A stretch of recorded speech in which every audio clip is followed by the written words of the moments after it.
Halo semuanya, selamat siang. Kami perwakilan dari kelompok 1. Perkenalkan, nama saya Yasinta Marskuti Legesi sebagai moderator, dan di sebelah saya Filipi, Saya Maya Kaseng. saya Presiden Nahak. saya Utang Tasman. Di sini kami akan mendiskusikan materi tentang berbicara dalam diskusi. Dibagi menjadi beberapa subtema, yaitu 1. Pengertian diskusi dan tujuan diskusi yang akan saya cari, dan Maya, jenis-jenis diskusi, manfaat diskusi kelompok, Irna, unsur-unsur dalam diskusi dan pelaku diskusi kelompok, Opir, persiapan diskusi, target pelaksanaan diskusi, dan penilaian dalam diskusi. Teman-teman, kita berbicara sudah untuk menjelaskan sedikit tentang materi yang kita cari ini.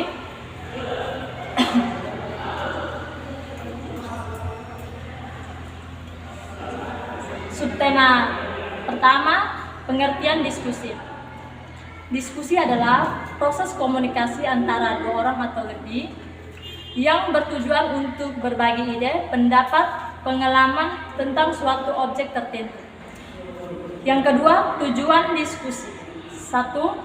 Berbagi ide atau pendapat. 2. Memahami perspektif orang lain. 3. Mencari solusi untuk masalah. 4. Mengambil keputusan. 5. Meningkatkan pemahaman dan pengetahuan. Materi kedua saya akan berikan kepada Maya. Baik, langsung saja ke jenis-jenis diskusi. Jenis-jenis diskusi terbagi atas beberapa bagian. Yang pertama, diskusi formal. Yang kedua, diskusi informal. Yang ketiga, diskusi kelompok. Yang keempat, diskusi panel. Yang kelima, diskusi online. Dan yang keenam, diskusi akademik. Yang ketujuh, diskusi bisnis. Yang berikut, manfaat diskusi kelompok. Manfaat diskusi kelompok antara lain: yang pertama, meningkatkan pemahaman dan pengetahuan. Yang kedua, mengembangkan ide dan solusi kreatif. Yang ketiga, meningkatkan kemampuan komunikasi dan kerjasama. Yang keempat, membangun kepercayaan diri dan hubungan antar anggota. Yang keenam, meningkatkan kreativitas dan inovasi. Yang ketujuh, membangun kerjasama dan kolaborasi yang efektif.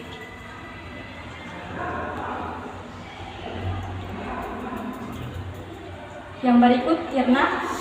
Baik, di sini saya akan membahas tentang unsur-unsur dalam diskusi.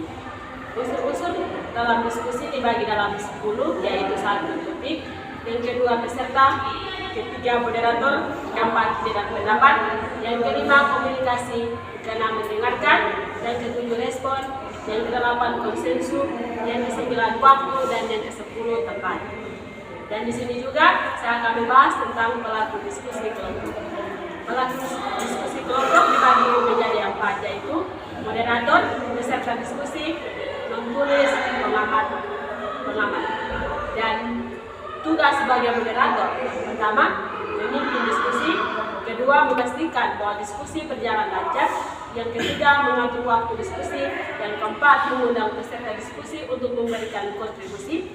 Yang kelima, mengarahkan diskusi ke topik yang relevan.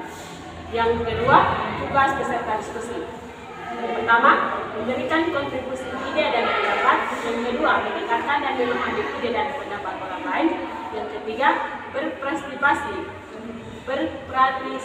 dalam diskusi. Yang keempat, menghargai pendapat orang lain. Yang berikut, tugas menulis. Yang pertama, mencatat hasil diskusi. Yang kedua, membuat ringkasan diskusi. Yang ketiga, mengartikulasikan hasil diskusi. Yang terakhir, tugas pengamat. Yang pertama, memperhatikan diskusi. Yang kedua, memberikan umpan balik. Yang ketiga, mengidentifikasi kekuatan dan kelemahan diskusi. Dengan demikian, pelaku diskusi kelompok memiliki peran yang penting dalam memastikan bahwa diskusi berjalan efektif dan produktif. Waktu selanjutnya, Opir.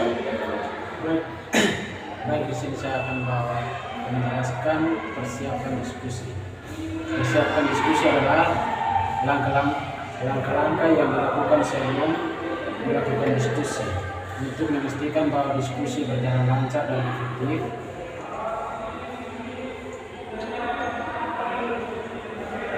Dan dan efektif. Ini termasuk menentukan topik, tujuan, materi, beserta moderator, waktu, dan tempat diskusi. Dengan persiapan yang baik, diskusi dapat mencapai tujuannya dan menghasilkan hasil yang bermanfaat. Terima kasih. Waktu selanjutnya, Talvin. Saya akan menjelaskan materi tentang pelaksanaan diskusi. Tahapan pelaksanaan diskusi terdiri dari beberapa langkah penting, yaitu pembukaan, pemaparan materi, sesi tanya jawab dan tanggapan, penyusunan kesimpulan, penutupan. Yang berikut materi tentang penilaian dalam diskusi. Penilaian dalam diskusi diperlukan untuk mengukur efektivitas dan keberhasilan kegiatan. Penilaian dapat dilakukan berdasarkan beberapa aspek berikut. Yang pertama, aspek materi, meliputi relevansi topik, kedalaman isi, serta ketetapan data dan argumen. Yang kedua, aspek penyajian, dinilai dari kemampuan berbicara, kejelasan penyampaian, dan penggunaan bahasa yang baik. Yang berikut, aspek partisipasi, menilai sejauh mana peserta aktif berkontribusi dalam diskusi. Berikut, aspek sikap, mencakup ketika berbicara, kemampuan mendengarkan, serta penghargaan terhadap pendapat orang lain. Setelah itu yang terakhir, aspek hasil. Inilah hasil diskusi kami. Jika ada kesalahan, kami mohon maaf dan kami butuh untuk kritik dari teman-teman. Sekian dan terima kasih.